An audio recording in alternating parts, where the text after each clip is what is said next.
Welcome everyone to the 13th edition of the Lakes International Comic Art Festival.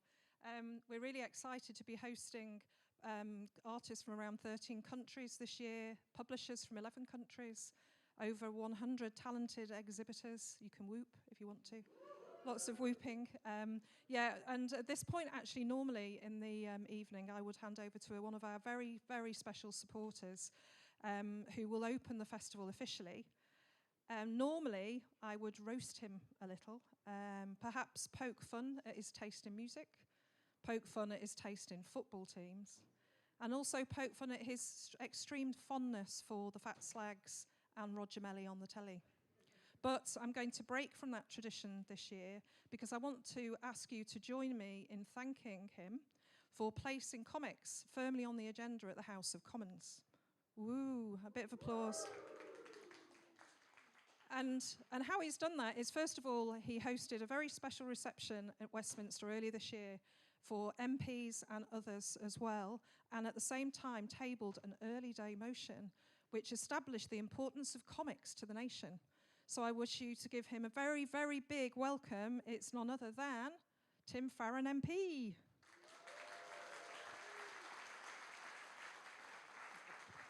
Thanks, Julie.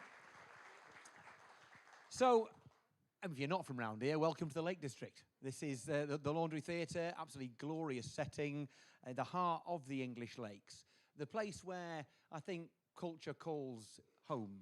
And you think about this place over the generations, this is the place where Ruskin wrote lectures that changed the world. It's where Wordsworth wrote epic world-class poetry, where Beatrix Potter transformed what it was to write children's stories in the 20th century, where Kirch Fitters provided some of the most epic and challenging modern art of our time.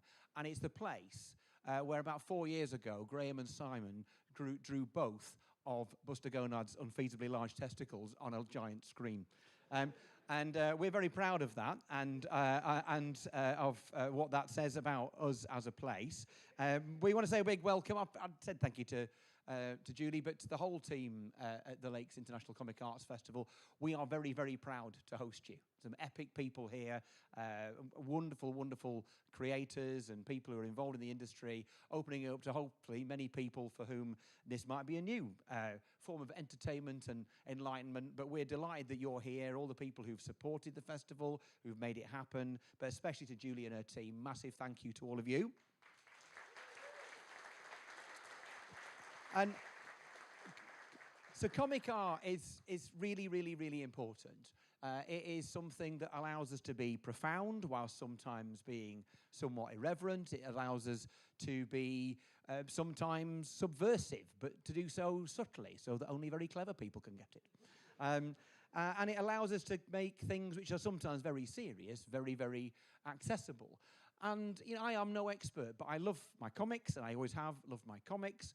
And if you think about it, comics have done transformational things, maybe subtly. So the Beano, for instance, until the Bash Street Kids came along, when were state-educated kids and schools represented in our culture, in our popular culture at all? For the likes of me who went to not a dissimilar school. The first we probably knew about the classical world was reading Asterix books. That's the only Latin I know. Veni, vidi, vici, all from reading Asterix books. And Asterix books are not alone, but many other things as well, which have transformed our lives. They are things that can make us do things we wouldn't have done otherwise. I would say that my life has been changed by comics in one very specific way. We had volunteers, student volunteers in my office. It was always brilliant to have them. We had a few people over the summer going into upper sixth. The question is, are you going to apply to university? Where are you going to apply to? On what basis you're going to apply to them? So I had one young woman who was going to go to Edinburgh because of the festival, because of the culture there. Another picked, I think it was Exeter University because of its politics department. One was going to go to the University of the Highlands and the Islands because of its part in the UK space industry. And it made me think about what it was that made me choose the university that I went to. I remember the day very, very well. I was at college down the road in Lancashire, and my friend Jack looked to be deeply, deeply, deeply upset. He was in the common room. And as I got closer to him, I realised he wasn't deeply, deeply upset. He was in absolute paroxysms of laughter. He was reading something. And I asked him to tell me what it was, and he couldn't get the words out, so he just handed it over to me. And it was a comic strip from a magazine you may have heard of, and it was titled Percy Blunt, His Parrot's an Objectionable Character. And I read it, and it was, of course, Viz. And on the basis of understanding where Viz came from and was produced and curated in Newcastle and reflected everything there was about Geordie culture, I decided that's going #1 on my UCAS application. And so that is why I am what I am today. And from that point onwards, I have become changed by, indeed, the Fat Slags and Said the Sexist, and Fruity Bun and his gingerbread sex dolls, and Topless Skateboard Nun, and Mickey and his monkey spunk moped, and you name it, all these characters that have made me the man I am today. And so I suppose it's just when you have been fashioned, formed by something and you love it, it's something else when you end up featuring in it. So I have, maybe my most proud achievement is to have been in Viz, not once, not twice, but 3 times. So, yeah, thank you very much. I was an extra on the Question Time panel when Baxter Basics was on a few years ago. I was very good, very upright member of Parliament, Baxter Basics. I was also, best of all, maybe not quite best of all, nearly second best of all, I was also featured on the Brexit Fascinator. So during the month of their referendum, the guys put together a cut out and keep Brexit Fascinator. And depending on what you thought about what was happening in that referendum, you could have a little dangly thing that said, I've got my country back, or I weep for my children's future, depending on which one you thought. And I was one of the remaining heads that you could have dangling down from the Brexit Fascinator, which of course completely made up for the result. And then, but best of all, there was a letter to, of course, Hampton Doubleday OBE, the editor of Viz, and a letter to the editor a year or 2 ago, which read, Dear Sir, I was in Westminster recently, and I walked past Tim Farron, and it turned out he's exactly the same height as I thought he was. Well done, Tim. And I just want to say that it's a pleasure to be exactly the right height, or indeed the height that I actually am, and a privilege to be here to open this wonderful, wonderful festival. So Comic Art takes many shapes and sizes. It's massively accessible. It opens up things you never thought you were interested in, but it turns out you were. It is an honor to cut the ribbon to begin this weekend. I will now shut up, hand you over to people who are actually talented. Thank you for being with us. Enjoy the weekend.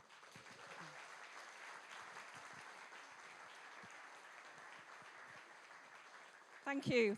Thank you, Tim. I was about to say that now the evening's entertainment begins, but I think it already has. So yeah, we're about to showcase some of the fastest and funniest cartoonists in the world. But just before we start, I wanted to remind us that cartooning is also a serious business. Over the past couple of years, cartoonists, like journalists, all over the world, and more than ever, have been censored, sacked, imprisoned, or even killed.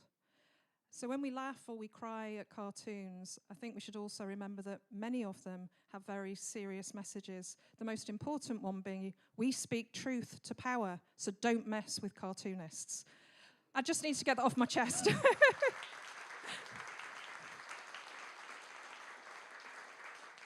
And now I feel better, so I'm going to introduce you to your MC, your referee, as it were, for the evening, a man who's best known for his work on The Simpsons and Futurama, one of the festival's great friends, and Vice President of the National Cartoonist Society of America's Foundation, Bill Morrison. Thank you, Julie. Way to bring the room down for me. Thank you for that. So what we are going to attempt to do tonight is entertain you through what I like to call cartoon improv. So think of it as Pictionary a little bit, because it's a little bit charades. There will be an aspect of that. But also think of it as whose line is it anyway, but with more drawing and probably more graphic depictions of genitalia. We don't know. So So basically we have 5 cartoonists, and we have 3 spots up here, so we're going to be rotating people in and out. I'd like to introduce you to them right now. They're very talented, and the first one that I'd like to bring up is Mehdi Anasi. Thank you, Mehdi. Mehdi hails from Morocco, and he will be manning the Cintiq. So go ahead and grab a seat. And then the other 2 that will be starting off are well known to all of you from the national treasure that is known as Viz. Please welcome Graham and Simon.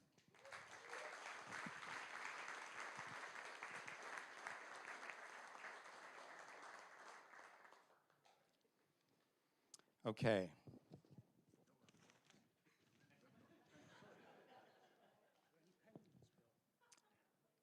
Pens? Did someone steal the pens?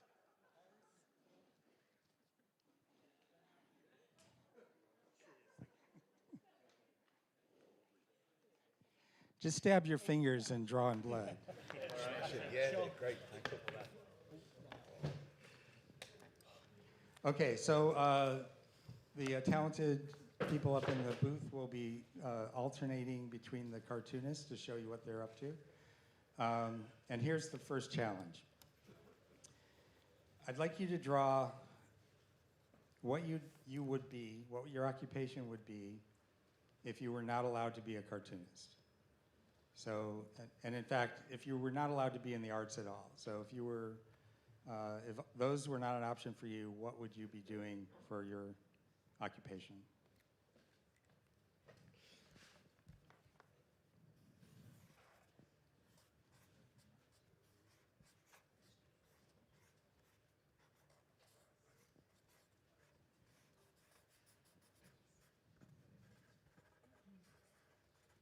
Oh, we got the first one up on the screen here.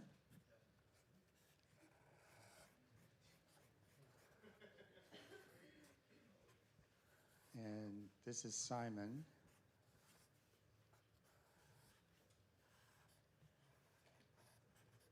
The back of the card is.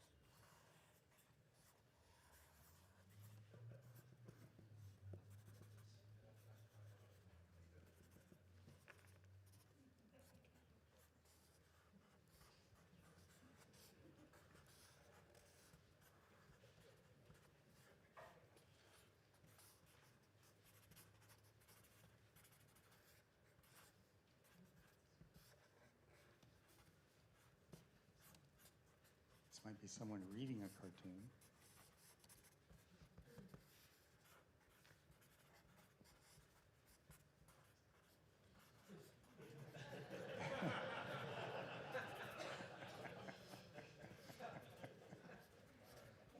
Are you not getting paid enough, Simon?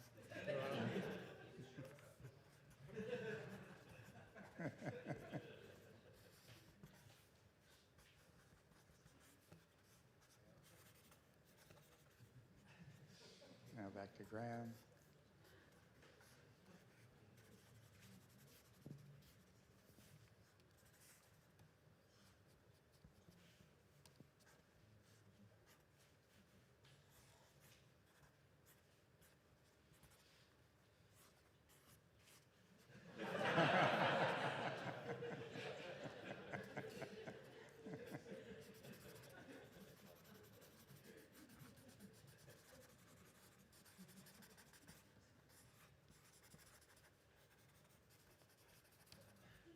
Let's see where Graham's ended up. Okay, I think Simon's done. Let's hear it for Simon.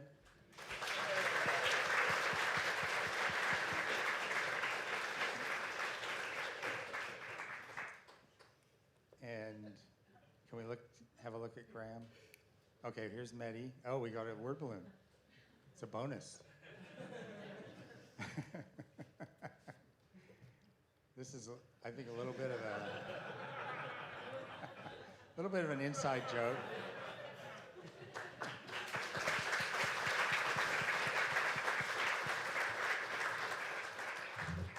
All right, and Graham, yours is. I know it's not very funny, but I just love to be a postman. It's great. Postman. That was my guess, that or pizza delivery of some sort. All right, good. That was a good warm-up. This next one, use your imagination. You've just bought a house, and you're starting to get to know your neighbors a little bit, but you don't know them quite yet. So what is the first indication that your next-door neighbor might be Batman?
I notice nobody's attempting to draw Wayne Manor.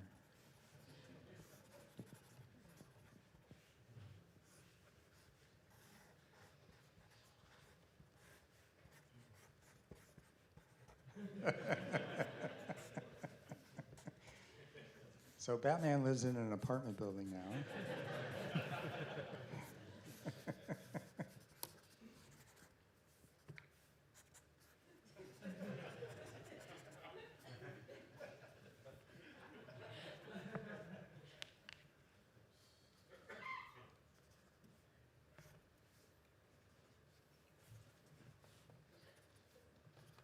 All right, excellent. I think all three of those would be a dead giveaway. Okay, for this one, we need some suggestions from the audience. And I'm going to flip my little pad here so I can write these down. This is something that if you ever saw clips of Conan O'Brien here in Great Britain, he used to do a thing called If They Made It. And what that was he would take photos of celebrities and he would mash them together in Photoshop to show what their children would look like. So the challenge here is I'm going to take basically 4 names, 4 suggestions from the audience. So each of the cartoonists will get 2 names, and we'll have to draw what the child of those 2 characters would look like if they hooked up. Okay, so do we have some suggestions? Yes. Anybody, just shout them out. Kim Jong-il. Mr. Blobby. Hellboy. SpongeBob. Darth Vader. Donald Trump. Okay. I like that I said characters and everybody's doing politicians. Okay, I heard SpongeBob. Is that right? Okay, shout some of those out again because I didn't get everything. Princess Diana. Homer Simpson. What was that one? Princess Diana. Margaret Thatcher. Rowan Atkinson. Spider-Man. Eeyore. Snoopy.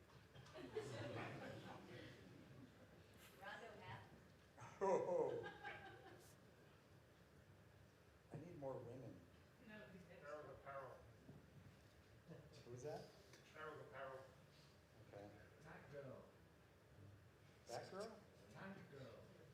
Oh, Tank Girl. That's a good one. Whirl girl. Princess Okay. Leia. Let's see. Margaret Thatcher. Oh, Margaret Thatcher. That's Carol Tate. okay, I think I have enough.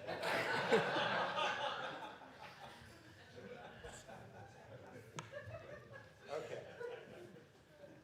So, Simon, I'm going to give you Margaret Thatcher and Homer Simpson. Graham, you get Princess Diana and, well, I can't say King Charles. So, I'll just throw Prince Harry. let's go with Kim Jong-il. Kim Jong-il. And then Mehdi, you get Tank Girl and Donald Trump.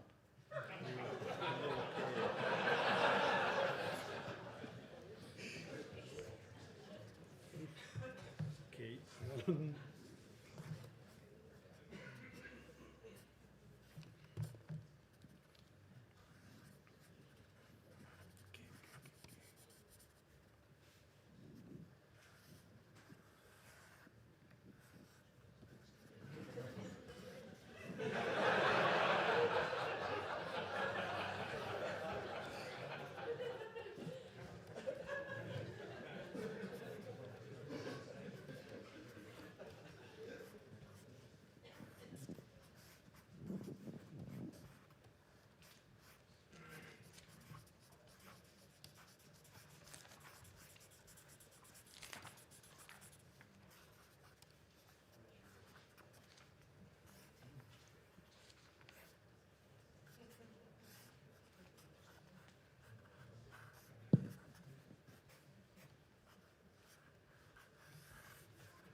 Thank you.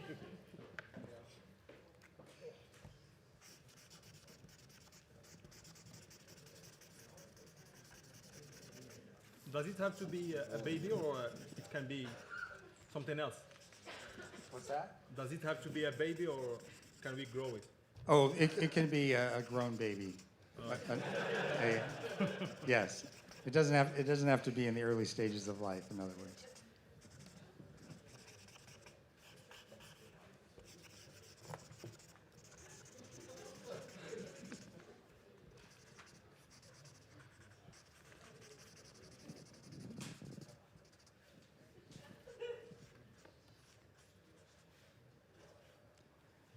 So just to remind us all, Mehdi, yours is Kim Jong-il, and Mine is No. girl and Trump. Mine's that oh, yours is Trump.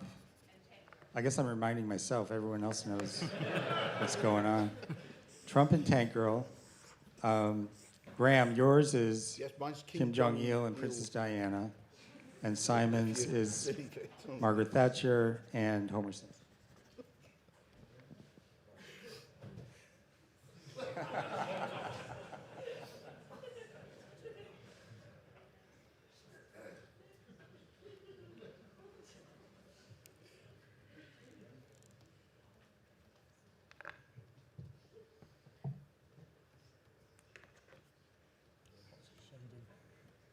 That's quite a good caricature.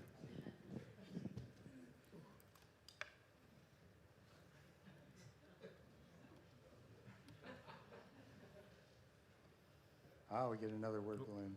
Yes. Excellent. I believe his first word would be MAGA or something like that.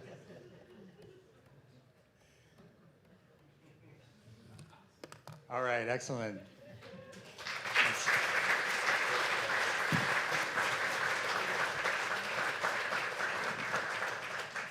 Okay, so at this point, I want to introduce our other two cartoonists, hailing from right down the road, or I'm sorry, no, not right down the road. I'm jumping ahead.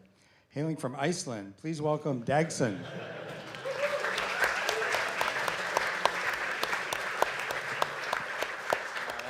And then also from Finland, please welcome Pertti Jarla.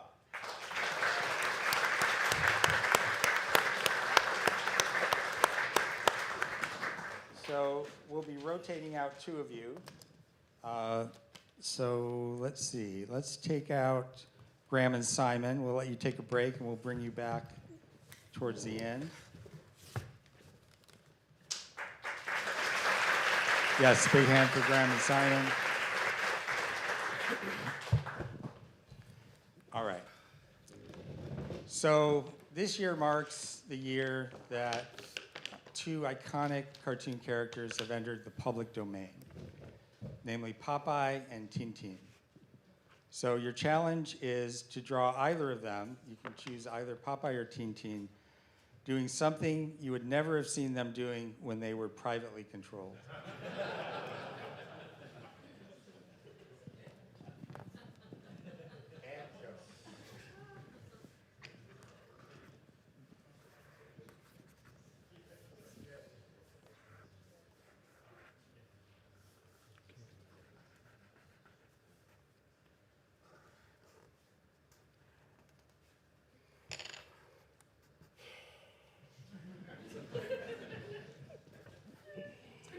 I don't know if you all remember when Mickey Mouse entered the public domain and we got to see thousands of inappropriate Mickey Mouse drawings.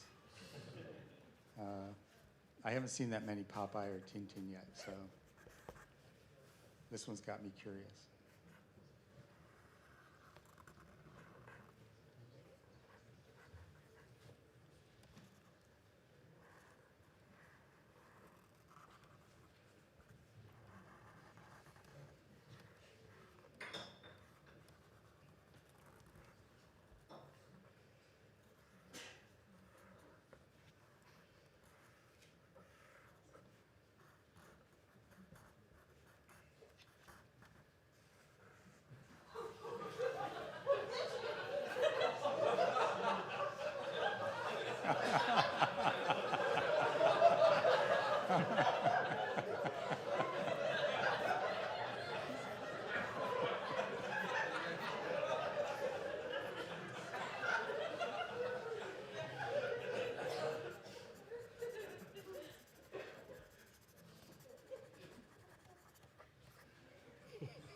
All right, well, I think you've... Yeah, they'll keep going until I say stop. I think you've satisfied us beyond our wildest dreams. Thank you. Okay, Julie, how much time do we have? I'm sorry? 15? Okay, good. Okay, this next one is along the lines of Pictionary, so we need a volunteer from the audience who will be the person guessing what these cartoonists are drawing. So does anyone want to come up? No volunteers, really? Can I volunteer my wife? Kara, come on up. All right. I want you to stand in the center here, turn your back to the screen so you don't see what's on the screen. And Mehdi is going to put 3 words on the screen. These 3 right here. I want you all in the audience to memorize these words. Cartoonists, you can jot them down if you want on a scrap of paper, as long as it's not under the camera, so that Kara can not see it.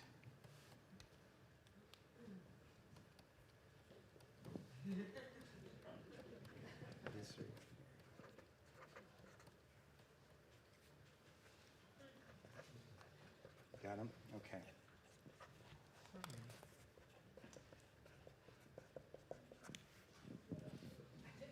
Okay. Is it bad that I don't understand some of the words? It might be bad. It might be bad. We'll find out.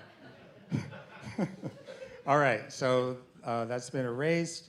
Kara, you can turn around. This is my wife, by the way, Kara Morrison, everyone. All right, so you can come over here, but as long as you can see the screen, you'll be fine. All right, now let's go to the first word, and you need to draw what that word is without actually writing the word or speaking out loud, obviously, just like charades or Pictionary. And Kara will try to guess what those words are. So the first word first. First word first. Up.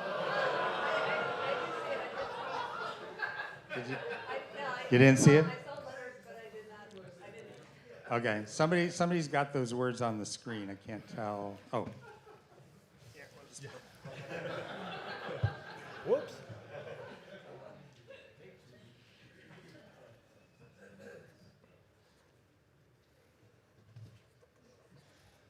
Okay, any ideas yet?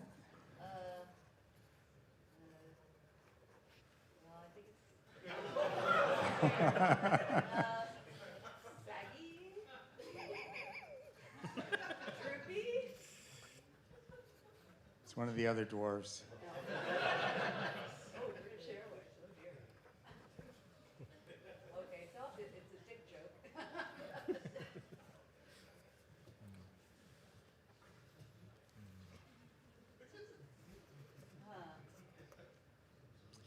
Well, Mehdi has admitted he doesn't know what the word means, so maybe not go with Mehdi's.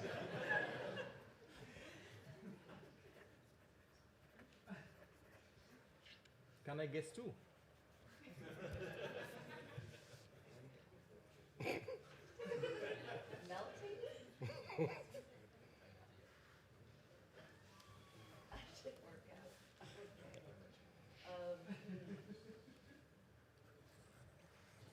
Okay, I'm going to give you 5 seconds. Oh, you mean the artist or me? All of you. Then we'll move on. Okay. I don't know. Let's see. Flagging, droopy, melting. Is it a dirty word or something? No, not a dirty word. No, just a regular word. Extinguish, failing, flailing. Well, you got the first initial of the word right. Since there's no prize money, I think I can tell her that. Oh, okay. What's that? Yes, it's an F word. Failing. No. No? Okay, I think we're going to move on. The word is flabby. Oh. Okay. It was a valiant effort on everyone's part, so let's move on to the next word.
And you can do word balloons as long as you don't use the word.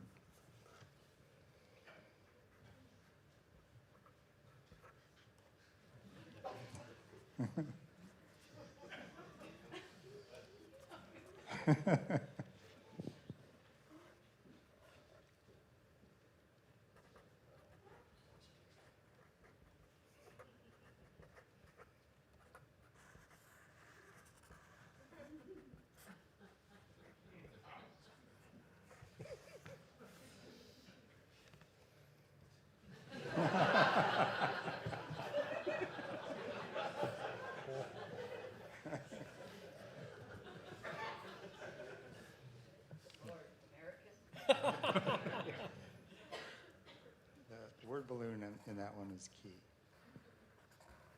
Actually, in both of these. Mm-hmm.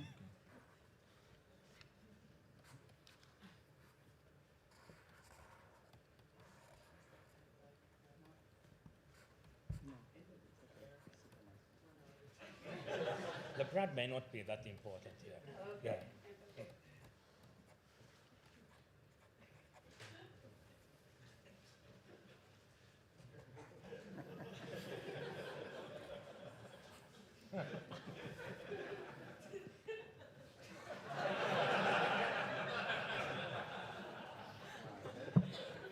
You got to get it from that one. Naga? The Canadian one. I've got to get it from that? Oh, boy. I feel like I'm not good at this. Does anybody have a house repair they need done? I can do that.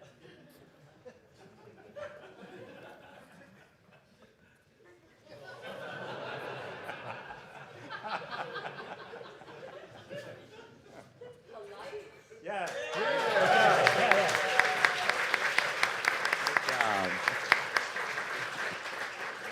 Okay, let's do the third one. See if Kara can get 2 out of 3.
Any ideas yet? Winning is an interesting choice. That's also interesting.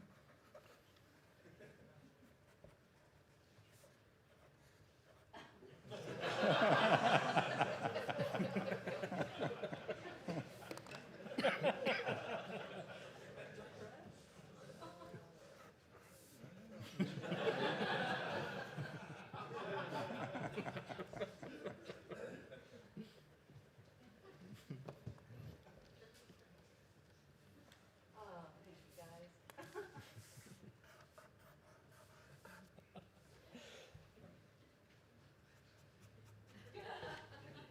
Yeah. That part I got. I just can't put a word for it. Okay, let's take 5 seconds. All right. Losing, failing, falling.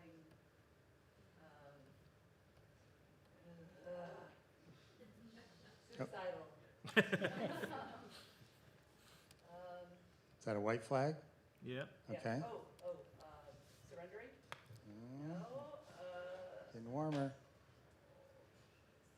All right, let's give it to her. Defeated. Oh. All right, let's hear it for Care. That was a valiant effort. I think, in her defense, I do owe her one. I think I might have made those a wee bit too hard. Okay. Time? 5 minutes? Okay.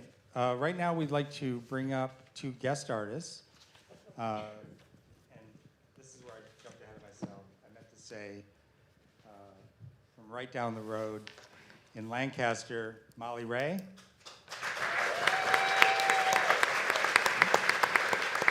And also another local from the area, Mr. Mark Jackson.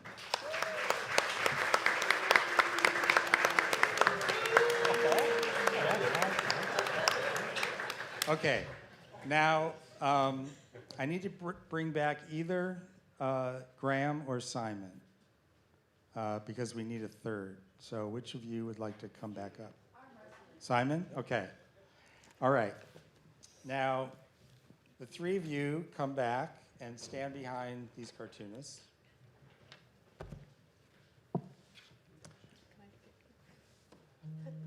And they're going to create a creature. And the way this is going to work is the 3 seated cartoonists will draw the top half of the creature, and in the middle of the page we'll draw a belt. So it's only the creature from the waist up, and the 3 standing behind will not be able to see what those cartoonists are drawing. Then we will cover up the top halves when those first 3 cartoonists are done. The 3 standing will take their seats, and they will finish the bottom half without knowing what the top half looks like. So is that clear? You need to draw a creature with either a belt or a visible waistline, and then cover that part up. And the 3 of you need to just blindfold yourselves. Okay. And I would tell you to turn around, but it's going to be on the screen, so we can't do that. You can go behind. You can go behind. That's a good idea. Yeah? I forgot we have a backstage. Yes, please go backstage.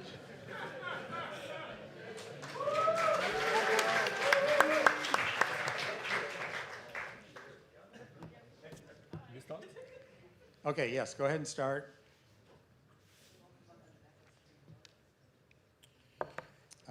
They're in the wings, so I don't think they'll see it from the back. So Mehdi, on yours, you'll just need to do a layer that blocks the top? Okay.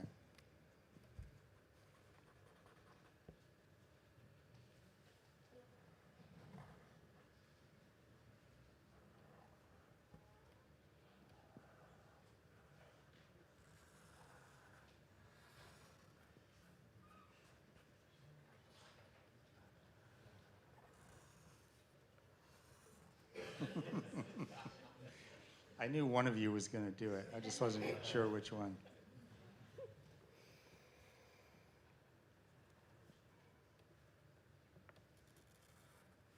Now remember to leave enough room in the bottom half of the page for the other cartoonist.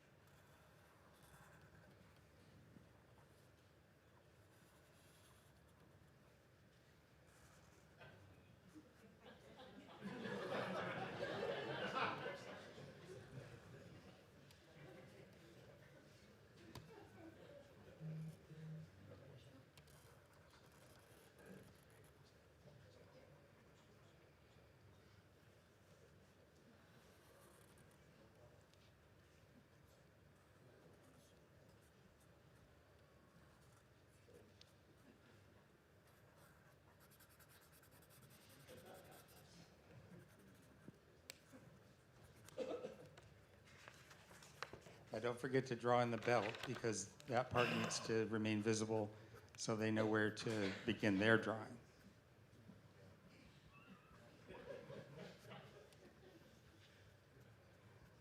It doesn't have to be a belt. With a buckle, it could be a sash. It could be, just a general waistline. Anything that we can keep visible so that the next group of cartoonists knows where to start.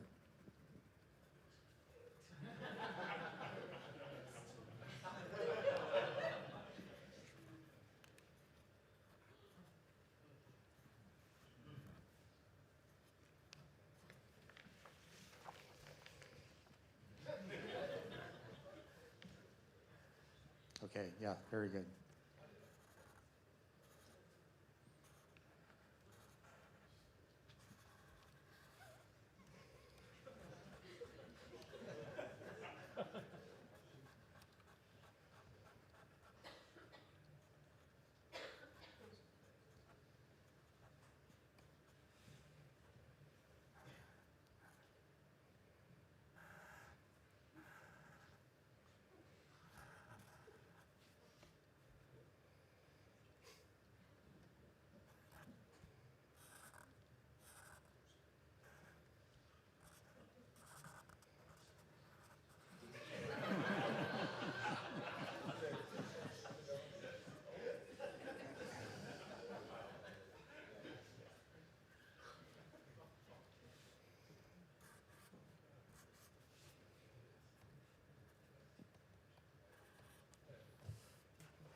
Okay, good.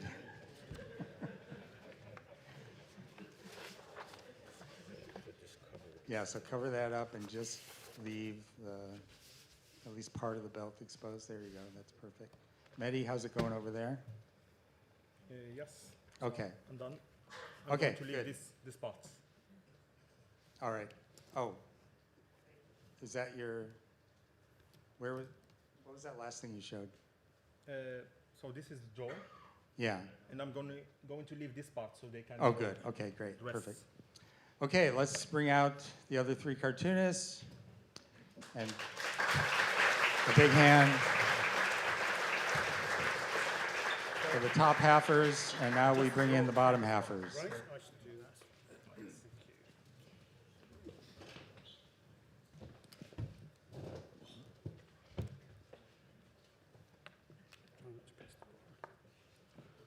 Yeah, go ahead. You can start anytime.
Quite sure it's a foot in the middle here.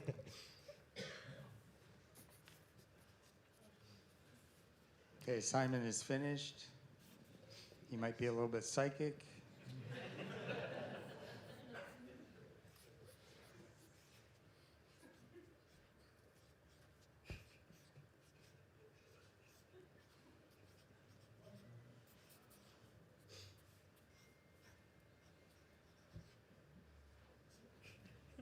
Looks like Molly's done.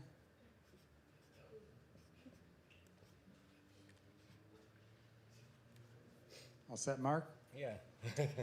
Okay, now remove the top portion, and Simon, you might need Mehdi's help over there. Which one? We all put this together? Yeah, remove the top page, and let's see the. Can you, Mark? Can you raise yours up a little bit more so we see the bottom? There we go. Wow, that is quite a creature. Yeah. Yeah.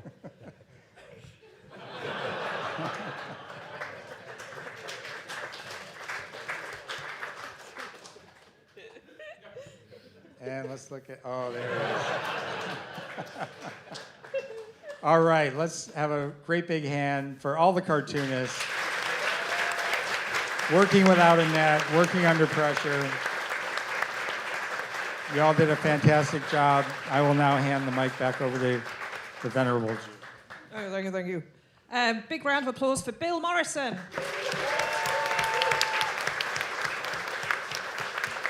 And for all the cartoonists, one more round of applause. Thank you very much. Thank you.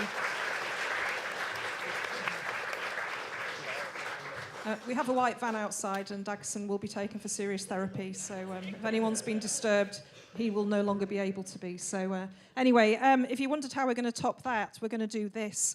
We're going to invite another great festival friend and probably Britain's greatest living political cartoonist, Martin Rowson.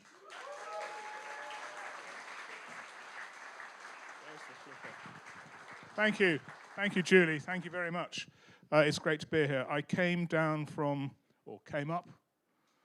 sideways from London. You'll have heard about how London is at the moment. London is about to be under the iron heel of Sharia law. There is rubbish in the streets, half-eaten swans scattered everywhere. And so I brought some of the rubbish of London to share with you this evening. But everything is rubbish at the moment, so I'm going to take an offering. Will you please pass this amongst yourselves and fill it up with rubbish? Tim, come on, you've got lots of rubbish, you can fill that up. And we need these full. By the end, we need these full, people, because we are going to do something really special this evening. Just pass it amongst yourselves. Just, money, anything, body parts, fill it up. Because we live in truly terrible and perilous times, my friends, my chums, my comrades, my colleagues. And thank God, as the forces of evil and darkness are arrayed against us in all directions, thank God there is at least one person here to help us through these terrible times. Now, I got this off the internet. I did my research on the internet, and therefore it is true. This is a photograph of Jesus Christ with the greatest God who ever lived. They're really good friends. They're really, really good friends.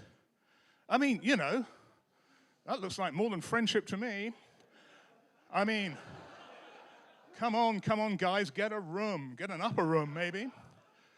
And this one. As I said, it's a photograph. It was on the internet. It's true. And this one, look. Look, it's Jesus helping him sign his name. Or is he? Is it his name? Is it his signature? And this one, where people are actually touching the greatest man who ever lived because he can work miracles. Look at that guy just on his left, who is clearly being cured of both constipation and impotence simultaneously. And there he is, this man of God, standing outside a boarded-up church in 2020, holding a Bible upside down. We live in the end times, my children, the end times. And as you may know from my work, I'm clearly a fundamentalist. I believe that Jesus is my savior, I believe that Trump is my president, and I believe in putting the fundament back into fundamentalism. There it is, putting the fundament back into fundamentalism, as indeed has the great President Trump. There he is, the fundament back into fundamentalism. And I've noticed this about Trump. He is a truly great man. He believes in recycling, for a start. This is, I think, the first drawing I did of President Trump, before he even was President Trump, in 2015, when he was telling us the truth about the birth of Barack Obama. There is Barack Obama. We'll go into a sepulchral hush because we think he's the good guy. He's not. He's a far-left Democrat, Satan. This is more like it. This is more the kind of guy we want. And here they are together. The twin pillars of salvation for the human race. The most prophetic, if not possibly pathetic, cartoon I've ever drawn. I did this in 2016. In March of 2016. I remember showing this at the National Cartoon Society convention in Huntington Beach in California in 2019. Our colleagues and friends from across the waters. And I said, the point about these two guys, whatever you think about them, they are two cheeks of the same arse. It then took me 20 minutes to explain what this phrase meant to a bunch of Americans. But nonetheless, there they are, wedded together in their blondness, in their albino haircut Hitlerism, in their skin that appears to be millions of feet thick, but is in fact microns thin. But also because they realize the power not just of lying, but the power of comedy. Both these guys think they're funny. Now, Trump actually is quite funny. Boris Johnson lands a joke like the Hindenburg. But it's a problem if you're a satirist. How are you going to deal with these people? Because, they're on the side of righteousness. They are there to put people like me in my place. Because I don't pay enough respect to these gods amongst us, particularly when, in a year like 2016, Boris Johnson gives us Brexit, God gives us celebrity dieback from David Bowie all the way to Leonard Cohen, and it gives us Donald Trump. It gives us Donald Trump as President of the United States of America, where people like me are doing horrible cartoons like this. I just did a poo-poo in my diaper. My poo-poo is the best poo-poo. I got all the greatest poo-poo. All that other people's poo-poo, they stink, but my poo-poo is brilliant. Any loser says no like a lame loser. I gonna scream till I poo-poo. Well, he doesn't just poo-poo. This is him meeting Theresa May. Don't think about this for too long. And here, of course, the other great thing about Donald Trump is, because he is a god amongst us, he defines, or rather defies, the nature of time itself. This is a famous painting of George Washington crossing the Delaware, which is clearly based, by time going backwards, on this image, which I did in 2017. Which in itself inspired one of my fellow artists, whose work we saw earlier on, to produce this magnificent image. You can just about make out there might possibly be a black person at the back there, but I don't think so, do you? And there they are, pushing away the crocodiles as they cross the swamp that is Washington. Well, of course, we know, with the greatest respect to whatever dingbat painted this, my fellow artist, he doesn't understand. Trump doesn't want to get rid of the crocodiles and the alligators.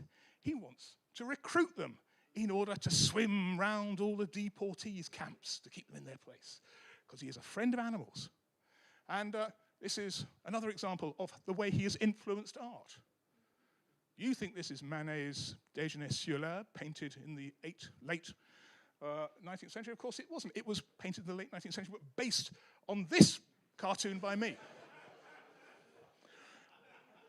Showing Trump's easy, insouciant way with international leaders, wherever they are, whatever their birth. And here he is with our late Queen. God bless her. More Novichok, Mr. President.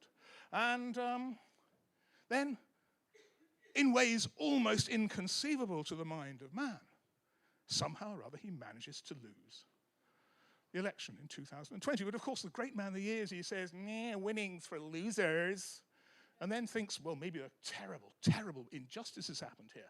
So, oh, the inanity. He is the Hindenburg itself, crashing, leave my virus alone, lame, quit stealing my hall, sue reality, And then he has January the 6th, top of the world, ma, where he takes the values of MAGA, tries to fight back against the evildoers, the far left terrorists, the people who want to enslave us to their whatever it is they want to enslave us to. But they manage to flush him away. They flush him away, the evil Joe Biden. Now, I have to say, speaking personally, at this point, my requirement of the gallons and gallons of orange paint I was using up until this point diminished slightly. And in fact, I only drew Biden about 6 or 7 times. It's quite difficult to actually get Biden right, but I realized the secret to him was that his nose was the shape of an Imperial Star Cruiser. And it all works from there. But here he is, and lest we forget, we're talking about the United States of America. My hat's off to my American colleagues who are here. But, basically, we think the Democrats are the good guys. Well, I don't. I know they're Satan's imps and elves trying to enslave us to their far-left doctrine of trans horror. But many people think they're the good guys. They're not. They're a bunch of warmongering capitalist pigs, just like the Republicans. Just the Republicans have gone through a phase of being a bit happy-clappy and insane at the moment. Basically, with the greatest of respect, America is a country which is extremely good at losing wars. They have the largest military the world has ever seen, but they keep on losing wars. And this despite the fact that they bomb everybody in sight and expect us to be grateful for it. And, you know, it's a country which was set up by religious bigots, fleeing tolerance so they could be more bigoted, and then created as a country anew by slave-owning oligarchs who cosplayed Roman senators, and is mostly populated by the descendants of people who couldn't hack it in the Austro-Hungarian Empire. But leaving that aside,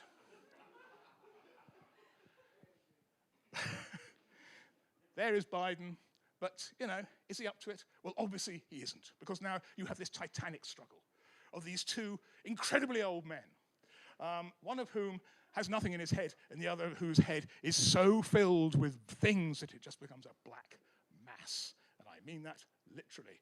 And then some maniac tries to kill him. I have to say, I have an American son-in-law. I love America. I doubt I'm going to go there anytime quite soon. But he came up with that joke, nothing to ear except ear itself. That's a really, really good joke. And of course, there he is, surviving this hideous assassination attempt, getting one over on JFK there. And of course, Hitler was nowhere close. I mean, Hitler's 80th anniversary of the bomb plot on Hitler, and Hitler can't get close to what Trump can do because Trump is so great. And then we get the election, the voting machine, and then, you maniacs, God damn you all to hell. And he comes back. And let us not forget, as the leaders of the world sit biting the inside of their cheeks and their tongues, the United Nations, wondering how on earth to respond to this, but thinking everything is as it normally should be. It never enters their minds for a single second that, of course, what they're dealing with is the world's greatest estate agent. But Donald Trump is an estate agent. He's not a tactical genius. He's an estate agent and serial bankrupt. And, you know, the agents of real estate descend on everywhere. And he essentially basically likes playing golf. That's what he likes doing. He likes owning property and selling golf. These are entirely decent and reasonable things. I don't know why anybody objects to all of that. You know, nuclear codes, whatever. And he has sort of pretty kooky ideas about the economy and how tariffs work. And you know, he's got a vice president who killed a pope. This, of course, is based on Francis Bacon's Screaming Pope. But never let a trope go underexploited. So, you know, I'm imposing 100% pontiff until the enclave admits I'm Pope. And here he is, inside Putin, Starmer inside him, about to beat up Zelensky in the Oval Office. And why shouldn't he? Because there they are. The Tango Taliban. 100 days in office. They're all there. They're all there. Look at it. There's poor old Hulk Hogan, shortly to die. Andrew Tate, RFK Jr. with his brain worm. Zuckerberg, Vance, that bloke. Well, how does he pronounce his name? Pete, what is it? The Defense Secretary, the American Defense. Hegseth. What kind of name is that? And there we have Bezos and Vladimir. And we have the evil nemesis. The evil nemesis that is Elon Musk. Who ever could have imagined that these two best friends, and by the way, he is there sitting in the place of Judas, I should point out. How could we ever imagine that two billionaire sociopaths would fall out over anything at all? They wouldn't just be friends forever, playing, gambling on what used to be the Rose Garden lawn, and just being buddies and having fun and closing down the federal government and dividing society and sending people to hate each other all the time. And of course, this is another example where Trump defies time, because Salvador Dali based this on this, as you know. And of course, like any self-respecting psychopath, he has his own military. maneuvers. Here he is, 76 trombones in the big parade. There's the ice cream van. There's the burning Tesla. There's Bibi on his rocket. There's the feds happily shooting protesters. And then he has his great military adventure against Iran. A huge victory, a huge victory. The fact that it didn't work is neither here nor there. It's still a huge, biggest victory ever. And if you're wondering what these things at the bottom are, these are one of my favorite tropes. These are fur cups. These are fur cups, which are a surrealist homage to L'Objet by Merit Oppenheim, which is a cup and saucer made out of fur. And because it is an homage to a surrealist objet, it is pronounced with a thick French accent. It is therefore a fur cup. A fur cup. A fur cup. So here he is, surrounded by his fur cups, as the F-bombs drop all around him. And for those of you who are interested, you'll soon be able to buy a real fur cup from my website. Little plug. I'm not getting paid for this shit, you know. And then, just when you think he has conquered the universe, we suddenly realize there are still some pockets of resistance lying around. They're little tiny elements of sarcasm and irony and satire left, which needs to be utterly destroyed. And so we have Netanyahu in the Oval Office telling Trump he's nominated him for the Nobel Peace Prize. So that sink in for a moment. I also just want to point out that if almost all of you now left this room, I would still be speaking to more people than Netanyahu spoke to at the United Nations today. It's one of those moments where actually I completely failed in my craft. Completely failed. I mean, because what do you do? How do you respond to this? Satire has been outdone by reality once more. And, you know, which is the joke? How big a piece? All the way to the river? Oh, thank the taking the piss prize bigly. Ah, Nobel Piss Prize, is this from you and Vladimir too special? Taco Bell Prize, that's so nasty. Shall we go bomb Scandinavia just to make sure we get it? I mean, you know, honest to God. At which point, it is necessary for me to break the fourth wall and say, from Marvel to DC, comic makers will be free. Thank you. Then he goes and brings peace to Ukraine with his friend Vladimir, half-baked Alaska. And then, of course, our king has to pay homage. And this is Sama having his tongue scrubbed afterwards. And then, of course, he has his own martyr. We have Saint Charlie rising up, plucking his gun. And don't tell anybody you've seen this. I'm too old to actually spend the rest of my life deleting death threats. Thank you very much. And he finishes it off just days ago, having told us during the worst pandemic since the Great Flu of 1919 that we can cure it with his sure-tried method of gargling in bleach. You know, he then shows us what a great man of infinite wisdom he is about how you shouldn't use paracetamol. Because he knows this stuff. He just knows stuff nobody else knows. Because he's such a great man. Because he is a God amongst us. He is a God amongst us. And having defeated satire, having driven it from the face of the earth, having allowed no room left for laughter, because you cannot laugh at the actions of gods, because they're too godly and they're too bigly and they're too great, and actually they're too ridiculous. You can't find the laughter any longer. I just thought I'd bring us back to earth with this, which I think should be on the English banknotes, the British banknotes. This is by the great James Gilray. Early in his career, he portrayed, as far as I know, the only depiction of a serving British Prime Minister, in this case, the Marquis of Rockingham, both vomiting and shitting at the same time. As I said, this should be on the banknotes. However, in homage to this, and in homage to the greatest man who ever lived, following his speech to the United Nations, I did this for you, specially. Losers, I need some more paper. And yet, has it never occurred to any of you? Why is it this man talks exactly like Liberace? We have a very short intermission. Please, my technical assistant will now bring on various things as I go and get other things. Davey, where are you?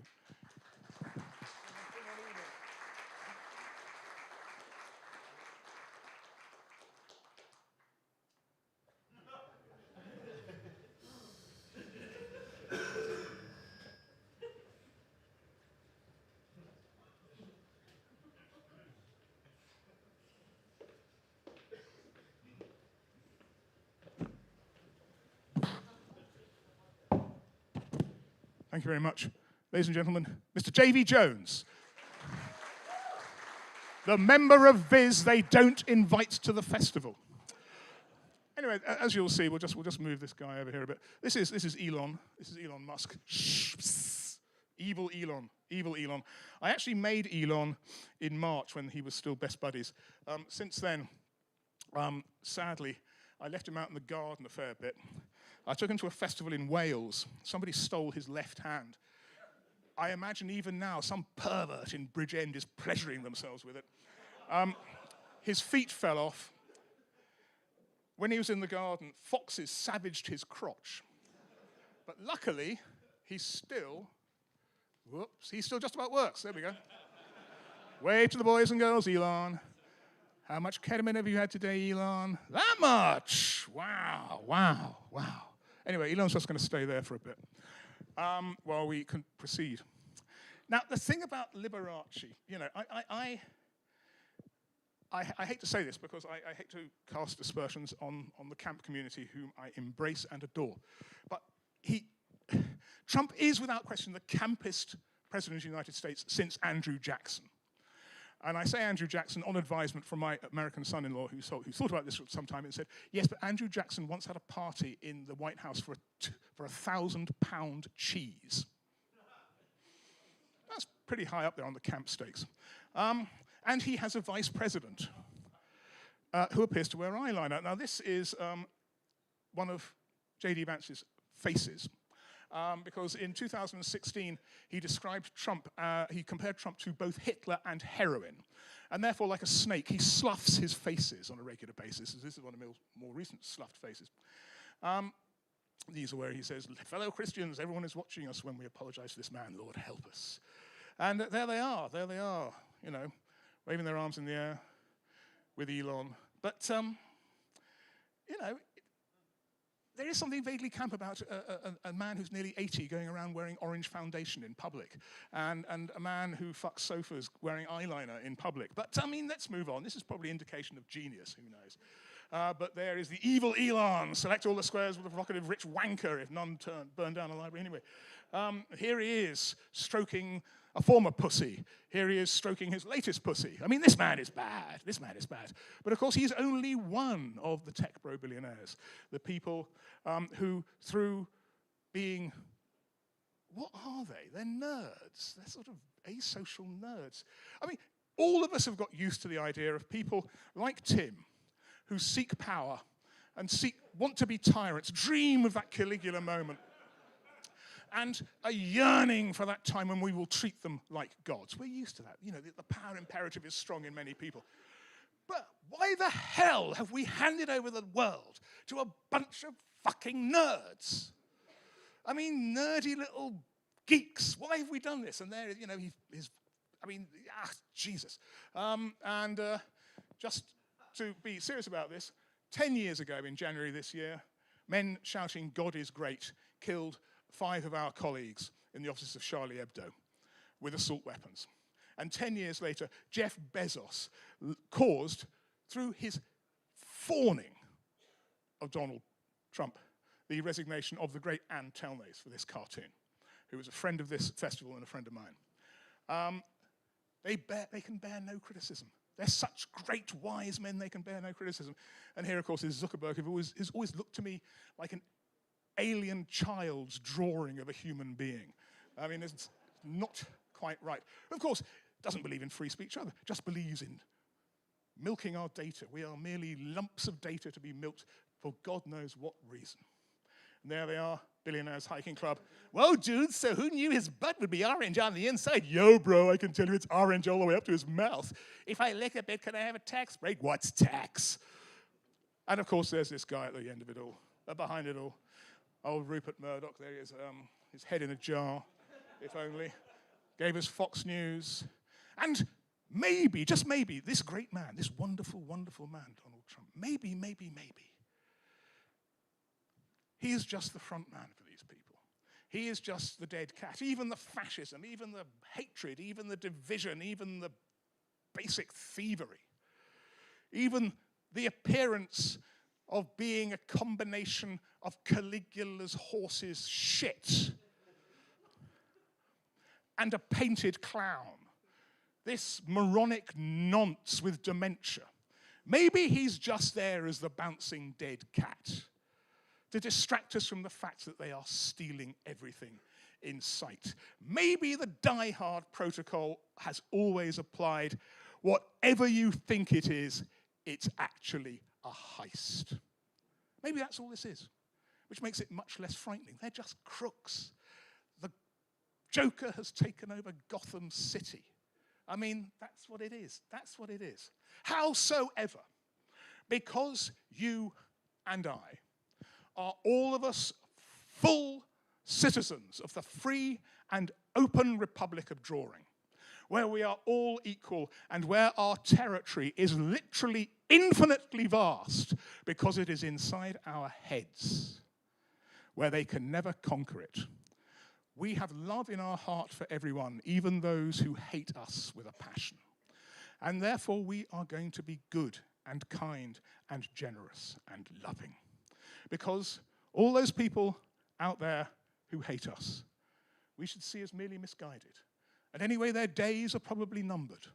When huge numbers of MAGA devotees are dying of the plague because of RFK Jr., or when, even worse, they're being devoured by mountain lions, hiding in all that thick grass, uncut because they've deported all the gardeners. And this was actually taken in Jimmy Kimmel's backyard. We should remember we have the power to liberate them.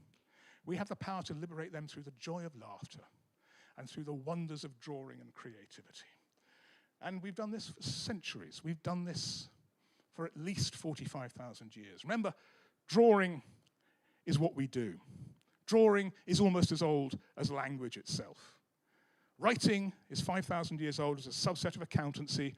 It's about making lists of who's paid their taxes and who hasn't, and then who you're going to kill because they haven't paid their taxes. It's about theft and murder. Drawing is about liberating the world through filtering it through our souls. Therefore, we must be good and kind. And we should go out of our way to create our enemies in new ways so we can look at them differently. I've been doing this for years. This is Boris Johnson for an exhibition at the Cartoon Museum a couple of years ago. This is one I had at home with a Nigel Farage piñata, which was attacked so savagely by the comedian Mark Steele, it broke a nearby picture. However, I took what was left of him to the Herne Bay Cartoon Festival in 2017, and we went to the end of Herne Bay Pier, and we stuffed him full of chips and threw him into the Thames estuary. And as he floated out about 300 yards from the end of the pier, the gulls swooped down on him and fed. It was a beautiful thing. And here's a Keir Starmer scarecrow I made for a village fete last year. I won £5. But here's something you can do at home. This is the first caricature I did of Keir Starmer when he became leader of the Labour Party. But it led me to think, actually, we can do this. We can all do this at home. Now, remember to have a responsible adult close at hand. But take your tin of old oak ham and get out your lino cut tools and the contents of your fridge and carefully fashion him in such a way, put him in a Tupperware box, pop him in the fridge for 3 weeks, and bingo! He turns into Michael Gove. But now, we're going to do something that's very special. I hope you've all collected your rubbish. Is all the rubbish been collected? It is here. Excellent. Tim, could you join me, please? If we could just, could you make a pile? Actually, I think if we put it, is there a table or something we could put here, or just move these things so we'll put it on these? Yeah.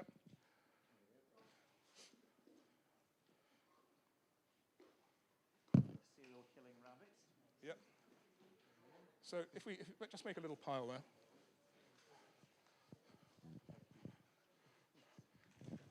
That's excellent. We are moving the drawings. The drawings are being moved. Fear not. And I'm just going to put this in the mic stand for a second, as this part is very, very dangerous. So I have to put on the protective gloves.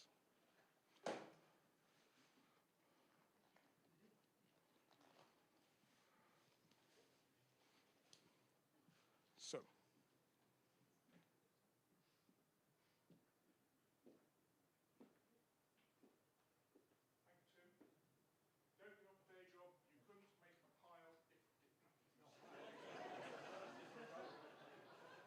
This man is not corrupt, he is not making piles. Move this. Where we can move this away. Yeah. Okay. They can be bigger than this, but this will do. We now take a couple of bits.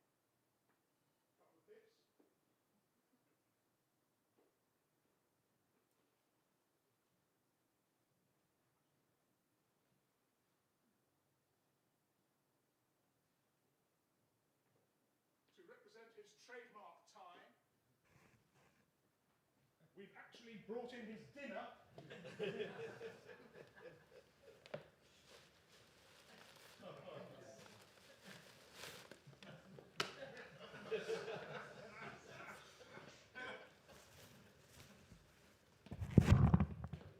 To make his trademark face,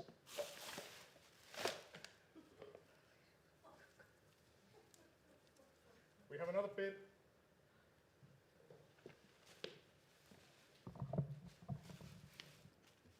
And we take the closest thing we can to his skin colour, which is sweet and sour sauce.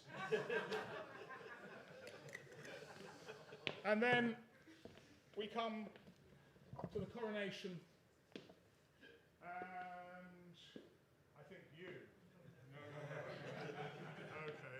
Okay. You. No. Yeah. Come on. Oh, man. You just need to put that on the top. I don't want to even touch his No, just put it on the top. Just put it on the top. And I think, come on, represent your nation. Service to my country. Service to your country. Put that again. And behold, we have the Trump dunk.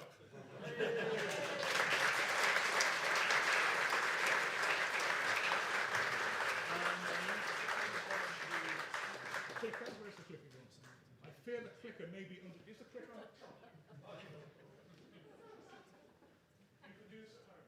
Just don't throw away any rubbish for a few months. Do it in your garden. Do it in your bedroom.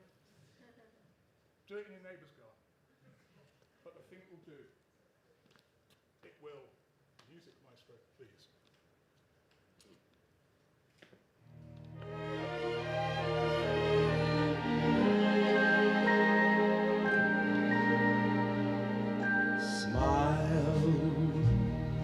Though your heart is aching, smile even though it's breaking. When there are clouds in the sky, you'll get by. If you smile through your fear and sorrow, smile and maybe tomorrow you'll see the sun come shining through for you.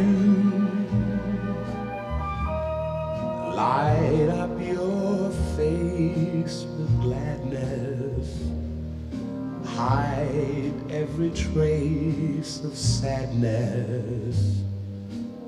Although a tear may be ever so near, that's the time you must keep on trying. Smile, what's the use of crying? You'll find that life is still worthwhile if you just smile.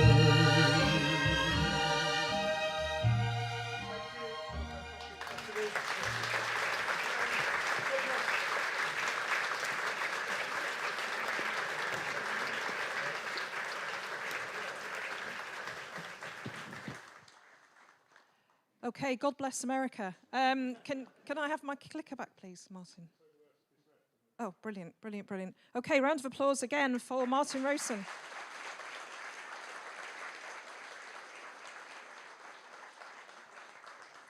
Okay, now the thank you, Tim. Have a lovely, lovely curry. See ya.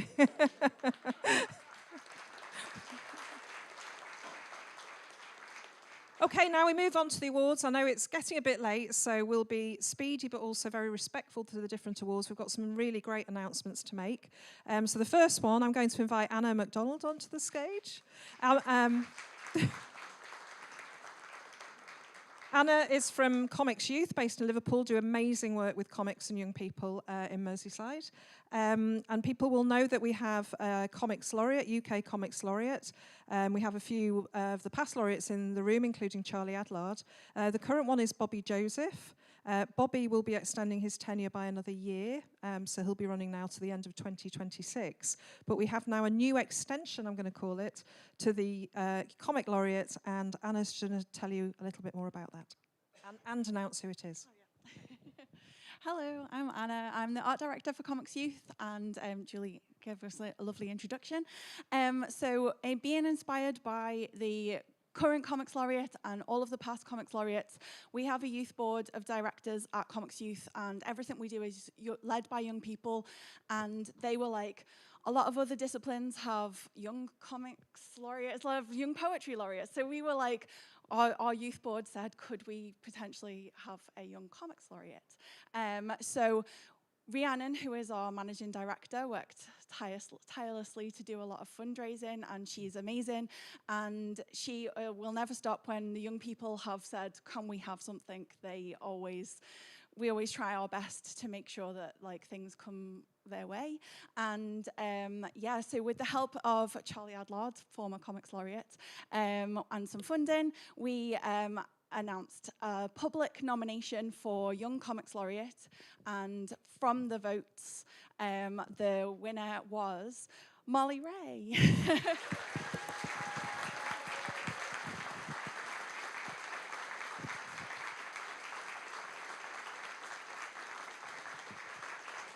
So I'm very proud to announce and hand over to you.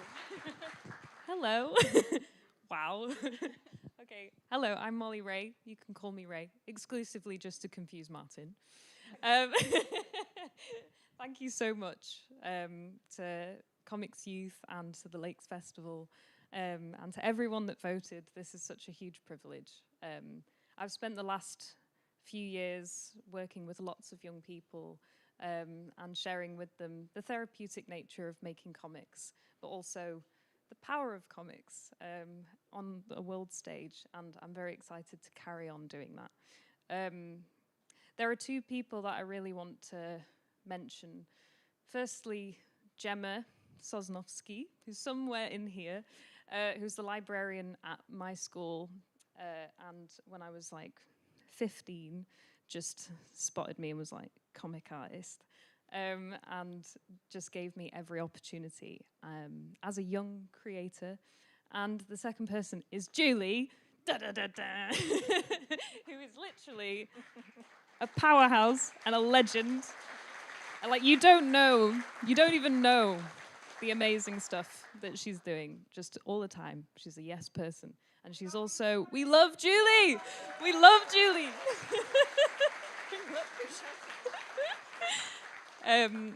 And yeah, over the years, it's just given me every opportunity to make good happen with comics in the world, and continues to do it all the time. So I want to be a Gemma and a Julie to the Comics Youth of today. So thank you so much.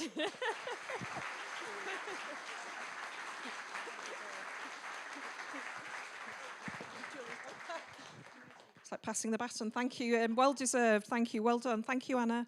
Thank you, Molly. Okay, the next award is going to be presented by Alex Fitch, and it's the Sophie Castile Award for Translation in Comics. And Alex is going to tell you a little bit more. I'm going to show you the shortlist, and then we're going to announce the runner-up and the winner. Okay. I hope you forgive me for using notes. I don't want to do some kind of midnight La La Land cock-up here.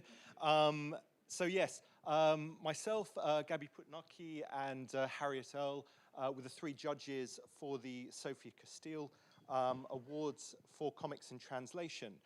We started off with a very long list of 60, whittled it down to a shorter long list of 9, and then we have our 3 that will be on the podium of 1, 2, and 3 tonight.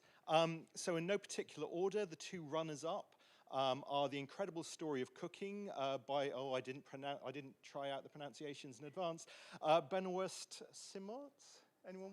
Sounds goodish.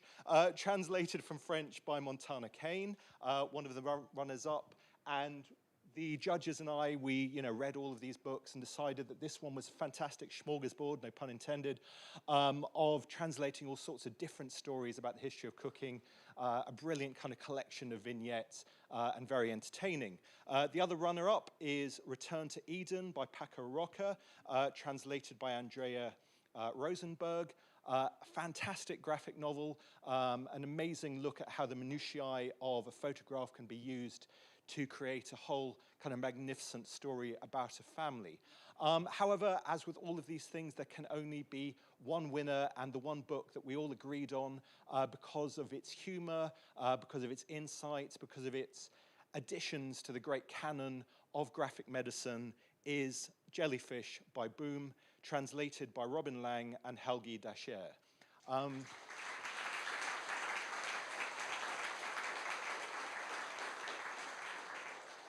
And the translators have sent a video to the Lakes Festival in order to kind of say thanks for winning. Can we cue that up?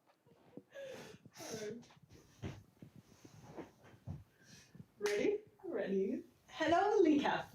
LICAF, bonjour. Carol told us to keep it under a minute, so we spent hours trying to create something only to scrap it all and give you hopefully an abridged version. Fortunately, in comics, there are speech bubbles, which, like time constraints, force us to pare down to the essentials. We were pleasantly surprised to hear that we had won the Sophie Castile Award. To us, Sophie's work and this award in her honor also highlight the efforts of the many other unsung heroes of comics translation.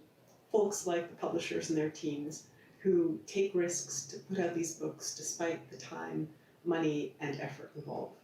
A decade ago, Luc Bossy, whose Pow Pow Press has been publishing comics in French since 2010, took on the challenge of publishing his authors' books in English as well, simply because he loved their work and saw value in getting it out to more people. We're glad that he did, as it has allowed many wonderful books, including Boom's Jellyfish, the winner of this award, to reach Anglophone readers worldwide. In our co-translations, we work out loud. We get to listen to the translations as we go. We sometimes act out the panels so that the text suits the facial expressions and body language of the characters. Working together, we push the translations further than we otherwise might. It's a fun process. It's also a time-consuming one. One that we feel is well worth it. We're grateful to the readers who are interested in hearing voices like the ones in this book at a time when a lot of these voices are being silenced by so many in the world. Thank you once again. Enjoy your time in the Lake District. Had we been able to make it, we would have joined you. And we're sorry it's a little over a minute.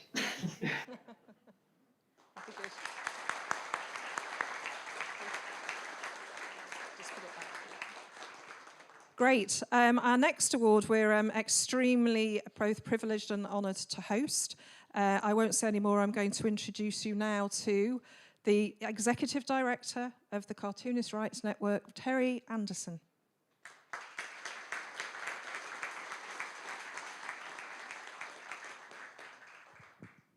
Thank you, Julie. Thank you, Carol, Maheen, and everybody who's hosted us.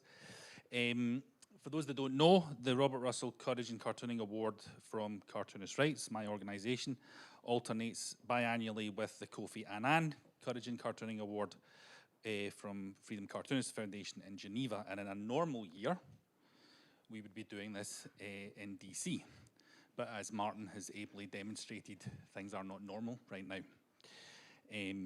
Even when we can confidently ask international cartoonists to enter the US, our award is often given in absentia because the recipient is in jail, in hiding, or worse. When they can attend, that's normally because the moment of extreme crisis has passed or has yet to come.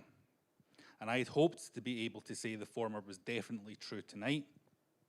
And for a month or so, we had good cause to think so, but our awardees' tormentors are determined. And if you come to tomorrow's panel at 1 o'clock, you'll hear more about them. But in brief, because she was criminally prosecuted on a charge of obscenity over a 2020 cartoon in Le Mans magazine, because in our view she was targeted due to her gender, because she has endured 5 years of convoluted, stressful, and at times frankly absurd judicial harassment, and because above all she has exhibited dauntless good humour, even as her career in Turkey was effectively dismantled, and refuses to stop drawing about the subjects she cares about the most, the Robert Russell Courage in Cartooning Awards 2025 goes to Zehra Ömeroglu.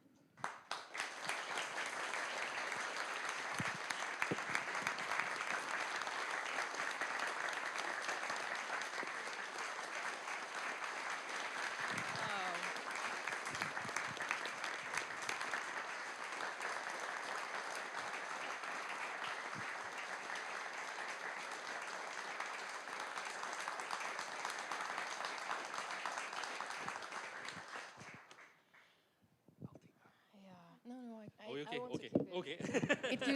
It gives me strength, actually. Yeah. Wow, it's so exciting. Can I just get the award and run away? Because otherwise I'm going to faint here. Thank you so much for having me here in this Lakes Festival and this wonderful town.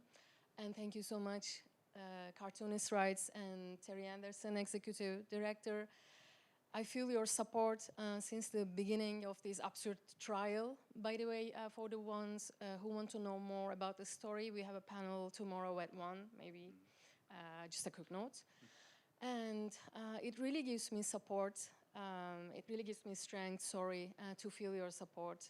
And I know it's getting more and more difficult and important what you do as Cartoonist Rights, because supporting cartoonists in this shrinking space of freedom of speech, tolerance, and media democracy, I can count more, is getting more and more, I want to say, just difficult, not impossible.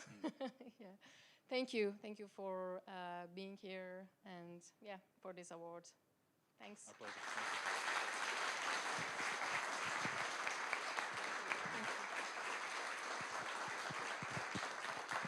Thank you. And please do, if you can, go to the event at 1 p.m. in the other space by the marketplace. It's called To Boldly Go, and it features a number of very brave cartoonists in a panel discussion about freedom of expression and more. The next award is a special award. It's the first one that we've given. It's for outstanding achievement in cartooning. And I would like to introduce you to this lady, Safa Ode.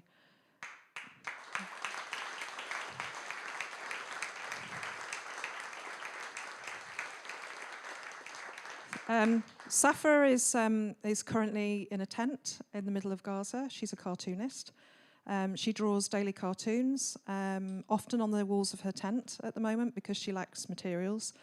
She photographs them. She posts them when she has some internet.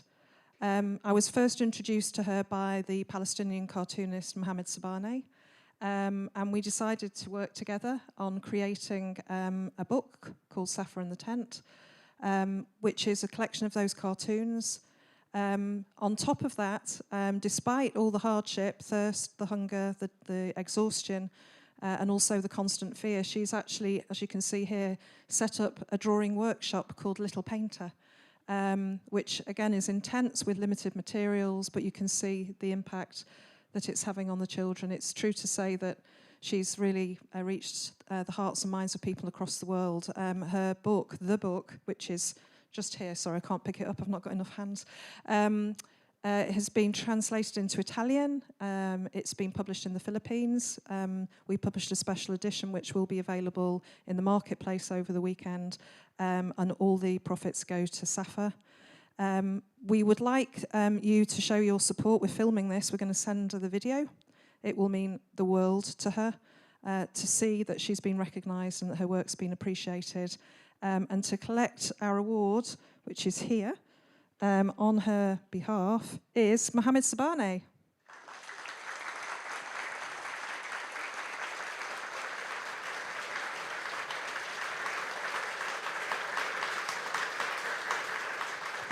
Thank you. Actually, it's very hard to speak on behalf of these people who they are facing this atrocity in Gaza. It's not easy to talk on behalf of these people who they are suffering after we have very good meal in very good place, while they are facing all of this atrocity, facing the starvation in Gaza with no secure, with no food, with nothing. That's why I couldn't speak. I told you that it will be hard to speak on behalf of Safa Aude. I tried to contact her and ask her what exactly she wants to convey for the people here in this area or this festival. And she answered just by one word: I'm tired. Safa has done some of this artwork on her tent because she has no paper. She has no tools to do her artwork. She's not doing that because she wants to liberate Palestine. She's not doing that. She's not doing that because she wants to declare a very political message for the audience around the world. She is doing that because she wants to feel that she is a human being. And she wants to practice something that she loves. With that, I can claim that what she has done, all of these human message that she conveyed for this audience around the world, it is political message. Dismantle the Israeli propaganda against these people. They are not human animal. They are animal, and they can do art, and they can convey their message by this creative way. That's why I don't think it's easy to speak on behalf of her. It's not easy to speak on behalf of all of these people in Palestine, but I want to thank Julie, thank for the Lakes District for supporting the artwork from Safa and for printing this book. You open a window in that iron sky around Gaza. You have planted this virgin flower in that salt land in Gaza. But don't worry, it's a virgin flower, but one day it will be spring, I'm sure. Thank you, Julie. Thank for the lakes. Thank for everybody who is supporting the human being.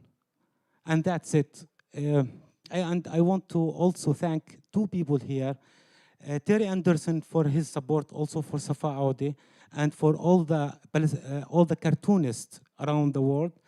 And also special and from me for Martin Rowson, because also he helped me to get my master's degree here from the UK 5 years ago. It's a good chance to say thank you. Thank you, Martin.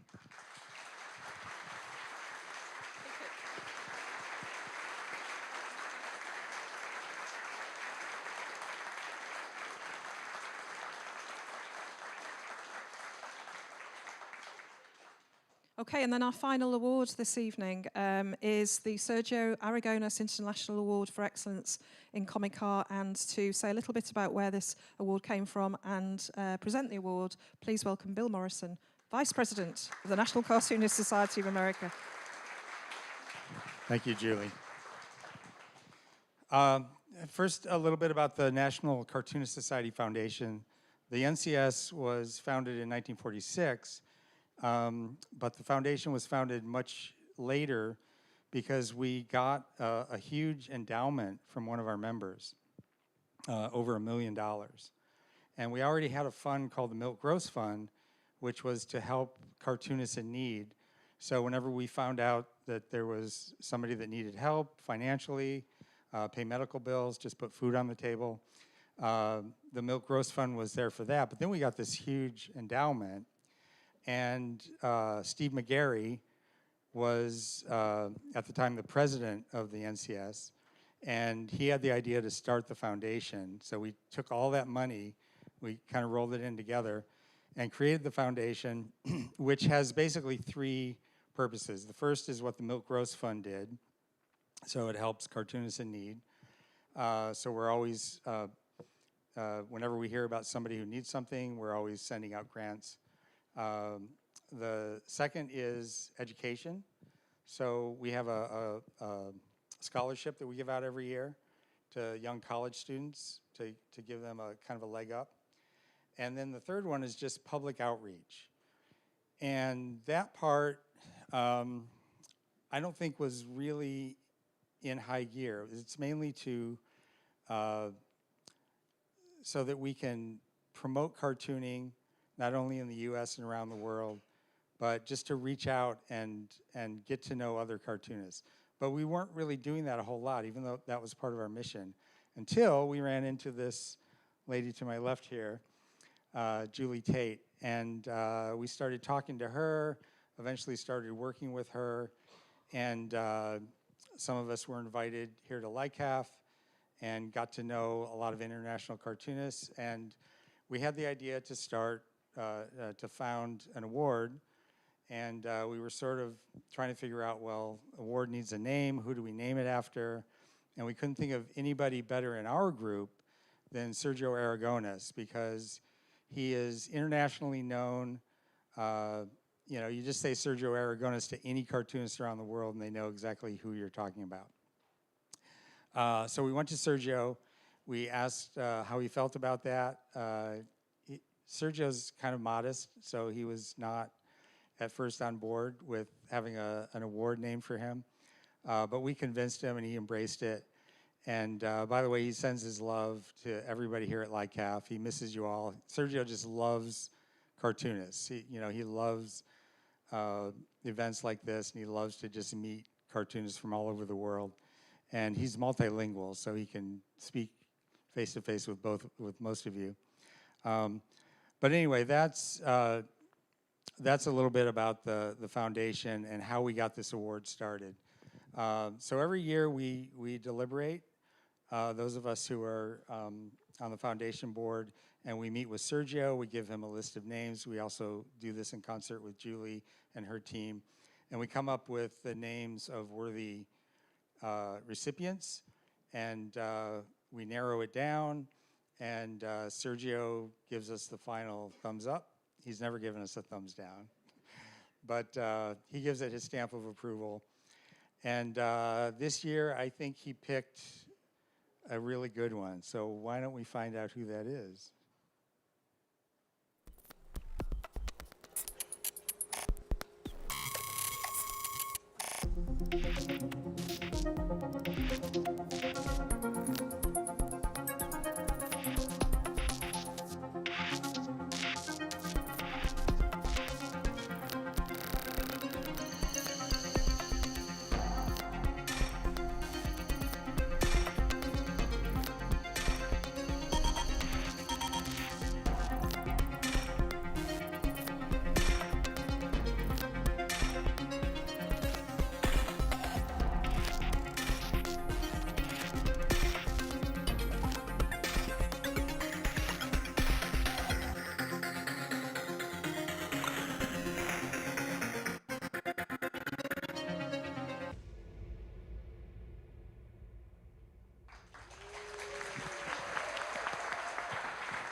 Lorenzo, come on up.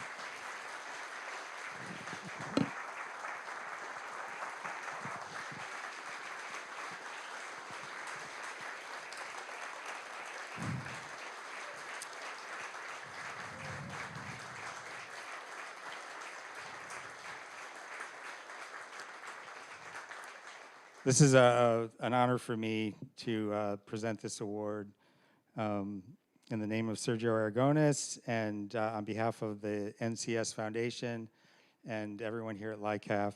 Lorenzo, I present you the Sergio Aragones Award.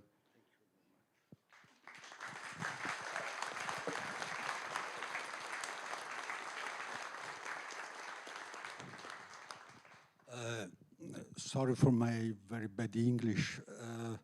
Thank you very much. I'm very surprised because I didn't know really that my work was so known. I always work in my direction, and sometimes I have the impression that my works were in Little Street, in other. It was well when I did the New York cover. I know in New Yorker cover, I know that it was seen, but my comics books were that are much more my poetic world. They are not so easy to read. So I'm very impressed for this prize. I thank you very much. It's important because it means that also it's important to looking for always our street, always searching, looking for what really is important for us, artists, and try to go on, also if it's not a big success, also if not so known. But it's very important for us to find what we are, because we are always different, all different. And if we are able to drawing our own world, we can give to the others maybe new things. Thank you very much. Thank you to Aragones, to Sergio. Thank you to invite me. I want to thank you, Dave McKean, because he always speaks very well about my works. So I want to thank you because I didn't gave him money. So it's okay, thank you. If you come tomorrow, maybe I can explain much more my works. Thank you very much. Thank you. Thank you, Lorenzo. I'll convey your words to Sergio as well. Thank you. I'll hand it back to Julie. Thank you, Bill. Oh yeah, thank you. Is that what it is? Anyway, thank you, Lorenzo. And as Lorenzo was saying, he has a special event tomorrow afternoon in here. It will be fascinating, extraordinary journey into his amazing artwork. So I really highly recommend it. Thank you for sticking with us all the way through this evening. It's been a smorgasbord of weirdness and wonderfulness, but it's been fantastic, and I really appreciate your support. I hope you have a fantastic weekend. If it goes well, it's down to me. If there are problems, it's down to them, whoever they are. But anyway, have a fantastic time. We'll see you over the weekend. Goodbye.